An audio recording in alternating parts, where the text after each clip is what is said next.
जी नाजिया तव्हां ॿिन्ही हिकिड़ो जेको आहे सो सीनियर पॉलिटिशियन ऐं फाइनेंस मिनिस्टर रही चुको आहे। शौकत असांजा ॿई इकोनॉमिस्ट असांखे घणो पुरुमीद नज़र न आया। बिल्कुलु ॾिसो न जिते मिस कमिटमेंट्स जी ॻाल्हि हुजे ऐं हिकु ॾुखियो वक़्तु हुयो पाकिस्तान ते, जीअं काशिफ चयो त भई we were about to be declared as a default state. असां हिकु डिफॉल्ट स्टेट जी सिचुएशन ते हुयासीं, पर उन सां गॾोगॾु ॾिसो न तव्हां त उन वक़्तु पाकिस्तान खे फंड जी ज़रूरत हुई।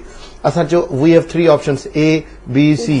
ए ऐं बी ते जहिड़ो कर हवा में उॾरी आहे ऐं सिर्फ़ बचो सी, दैट वॉज IMF। पर हिकिड़ी ॻाल्हि नाजिया काफ़ी हिन में जेको मां चवंदुसि त कंफ्यूज़िंग आहे, उहा इहा आहे त असां जॾहिं $7.6 बिलियन जे हवाले सां असां वियासीं त दैट वॉज इनफ। उन खां पोइ असांखे इन सॼे इरा में पंहिंजे लाइ कुझु करणु घुर्जे, असां कयो कोन। ॾिसूं था हिन वक़्तु असां टेलीफोन लाइन ते मौजूदु आहिनि वेल नोन इंडस्ट्रियलिस्ट ऐं साइट एसोसिएशन जा chairman engineer MA Jabbar Memon साहब। नाजिया एवरीवेयर हाणे जब्बार साहब बि काफ़ी माना बॉडी लैंग्वेज में ई माण्हू जी ख़बर पइजी वेंदी आहे त केतिरो मायूस हुया। मूं ॻाल्हि पई कई शुरू में त पाकिस्तान खे जॾहिं वाकई इमदाद जी ज़रूरत हुई ऐं पाकिस्तान जा जेके दोस्त, हाणे मां उन्हनि खे चवंदुसि सो कॉल्ड फ्रेंड्स, छाकाणि पहिरियां त दोस्त हुया, पर शौकत पास परफॉर्मेंस ॾिसंदे हिकिड़ी फ्रस्ट्रेशन डेवलप थी वञे। एग्जैक्टली ॾिसो न असां ॾिसो था त तव्हांखे किथां बि को वे न आहे ऐं हू जॾहिं चवराइनि था त उहे फ्रेंड्स आहिनि। ॾिसो न शुरू में छा थियो त पाकिस्तान में 2005 में जनरल मुशर्रफ ई इंट्रोड्यूस कयो फिस्कल रिस्पॉन्सिबिलिटी एक्ट। उहो एक्ट एज़ इट इज़ उन्हनि पननि में पियो आहे, उन ते को अमल दरामद न आहे। ऐं उनजी जेका मेन थीम हुई उहा इहा ई हुई त एक्सपेंसिस जेके आहिनि उहे इनकम खे एक्सीड न करे सघनि। ऐं उन खां अलावा जेकॾहिं असां ॾिसूं त हिन भेरे छा थियो आहे, $7.6 बिलियन जी मूं ॻाल्हि कई, उन मां अञा हार्डली 3.1 बिलियन जी हिकिड़ी ट्रांच आई, पोइ 800 मिलियन जूं 2 ट्रांच आयूं, 3 किस्त हाणे जारी थी आहे। त ओवरऑल अगरि ॾिठो वञे त पाकिस्तान जे लाइ उहो पैसो काफ़ी हुयो।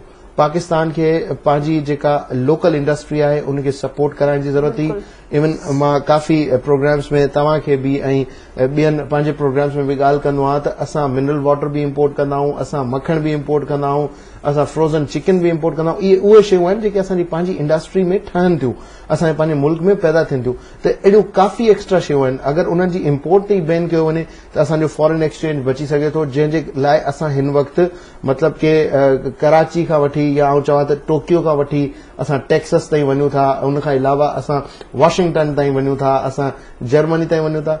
त ओवरऑल जेकॾहिं असां ॾिसूं त काफ़ी इशूज़ आहिनि ऐं इहे काफ़ी प्रॉब्लम्स आहिनि ऐं इहे सभु असांजे पंहिंजे करे आहिनि। जेकॾहिं असां पंहिंजी इकोनॉमी जे पोटेंशियल्स खे ॾिसूं त असां इन्हनि मामलनि खे इज़ीली हैंडल करे सघूं था।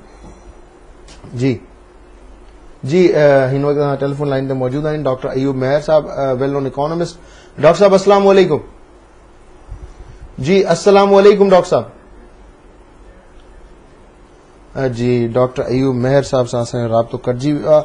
अच्छा जी तव्हां बि सताजी साहब सां ॻाल्हि पिया कयो त पाकिस्तान वाहिद कंट्री आहे जेके IMF $1.4 अरब जी छूट ॾिनी आहे त हू जेसि ताईं डोनर्स हुननि खे सपोर्ट कनि था तेसि ताईं यूज़ करे सघनि था। इन में थोरो हिकिड़ो मूंखे कॉमिक सेंस लॻे थो नाजिया, बिकॉज जॾहिं बि का ऑर्गेनाइज़ेशन ठहंदी आहे उनजो बाक़ाइदा पंहिंजो हिकिड़ो कोड ऑफ कंडक्ट आहे, उनजा पंहिंजा रूल्स एंड रेगुलेशन्स आहिनि।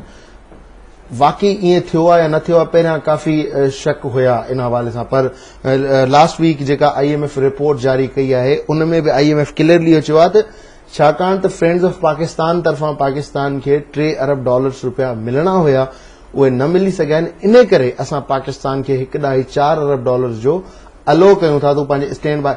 हाणे जेकॾहिं फ्रेंड्स ऑफ पाकिस्तान जो पैसो नथो अचे त इट मीन्स कि असां जेको $7.6 बिलियन जो पहिरियों हिसाब किताब जेको रखियो ऐं उन खां अलावा $4 अरब वधीक जेके असांखे माना $11.6 बिलियन मां असां जेको हिसाब किताब पंहिंजो ठाहियो हो उन में $1.4 बिलियन जो वरी डेफिसिट अची वेंदो, छाकाणि त उहो असां बजटरी सपोर्ट जे लाइ इस्तेमालु करे वठंदासीं उन स्टैंड बाय अरेंजमेंट खे। त इन करे हिकु भेरो ॿीहर जेका फाइनेंशियल मिसमैनेजमेंट आहे या असां चऊं त माली जेका असांजी ओवरऑल पोज़ीशन आहे उन ते वरी असर पवंदो नज़र ईंदो। ऐं हिन हवाले सां जेकॾहिं असां ॾिसूं त हिन वक़्तु छा वाकई ही friends of Democratic Pakistan sincere आहे या न आहे, जेकॾहिं तव्हां मुंहिंजी राय पुछंदव त मूंखे इहो थो लॻे त न आहे, because Friends of Democratic Pakistan जो जेको ग्रुप आहे that is purely controlled by United States of America. America कॾहिं बि न चाहींदो त पाकिस्तान खे फ्रेंड्स तरफ़ां मदद मिले। अमेरिका हमेशा चाहींदो त पाकिस्तान एसी ताईं जेसिताईं अमेरिकन इंटरेस्ट आहे हिन खिते में, वॉर ऑन टेरर जेसिताईं हले थी तेसिताईं पाकिस्तान जो पूरो कंट्रोल जेको आहे उहो IMF जे हवाले हुजे ऐं IMF जो कंडीशंस हुजनि। ऐं अॼु तव्हांखे मज़े जी ॻाल्हि ॿुधायां त हिन वक़्तु जॾहिं मूं रिपोर्ट पढ़ी पई जेका रिसेंटली सेकेंड रिव्यू IMF जारी कयो आहे, त उन हवाले सां IMF जी हिकिड़ी अहम ॻाल्हि मूंखे उन ते थोरी खिल बि आई त उन में इहो ॿुधायो वियो आहे त पाकिस्तान मैक्रो इकोनॉमिक मतिलबु ओवरऑल जेका असांजी मईशत आहे जंहिंमें सभु शयूं मिलायूं था त उहा मैक्रो इकोनॉमी असांजी ठहे थी। त मैक्रो इकोनॉमिक लेवल ते पाकिस्तान मुस्तहकम थियण जी कोशिश कई आहे, पर छाकाणि त पाकिस्तान जो माली खसारो एतिरो वधीक आहे जेको पाकिस्तान खे अलाउ नथो करे ऐं इन करे असां बि सेटिस्फाइड न आहियूं। पर पाकिस्तान मुश्किल में हुजण जे करे असां पाकिस्तान जी मदद खे कंटिन्यू रखंदासीं ऐं पाकिस्तान खे उन जी कोटा खां वधीक 200% असां कर्ज फराहम कंदासीं। शौकत तरीन साहब खां मूं पुछो त भई अॼु सैटरडे ते हुननि पाकिस्तान रेमिटेंस इनिशिएटिव लॉन्च कयो। मूं चयो सर तव्हां हींअर चयो आहे त तव्हां 5 खां 6 सालनि में डोनर्स खे ख़ुदाफ़ीज़ करे छॾींदो, त मूं चयो तव्हां डोनर्स खे पैसा वठण खां ख़ुदाफ़ीज़ कंदो या पैसा ॾियण खां? त हुन चयो त असां पैसा वठण खां ख़ुदाफ़ीज़ कंदासीं, ॾियण जे लाइ त असांखे काफ़ी टाइम लॻंदो। त इन मां ई मां चाहियां थो त व्यूअर्स खे बि ख़बर पए त 5 खां 6 सालनि ताईं अञा इहो कर्ज़ो कंटिन्यू रहंदो ऐं असां वठंदा रहंदासीं, because Friends of Democratic Pakistan एसि ताईं पैसा न ॾींदा जेसि ताईं उन्हनि खे अमेरिका खां ग्रीन सिग्नल नथो मिले। जी शौकत अली, महिरबानी मुंहिंजी नाज़रीन अॼु खे अपडेट कयूं पिया पाकिस्तान ऐं 20 दोस्त मुल्कनि समेत 6 डोनर्स एजेंसियुनि जी गॾिजाणी जेका सुभाणे थी रही आहे। अॼु हुन हवाले सां हिकु मीटिंग आहे जंहिंमें तजवीज़ुनि खे फाइनलाइज़ तजवीज़ुनि ते गौर वीचार कयो वेंदो ऐं सुभाणे जेका गॾिजाणी थींदी उन में उन तजवीज़ुनि खे फाइनलाइज़ कयो वेंदो।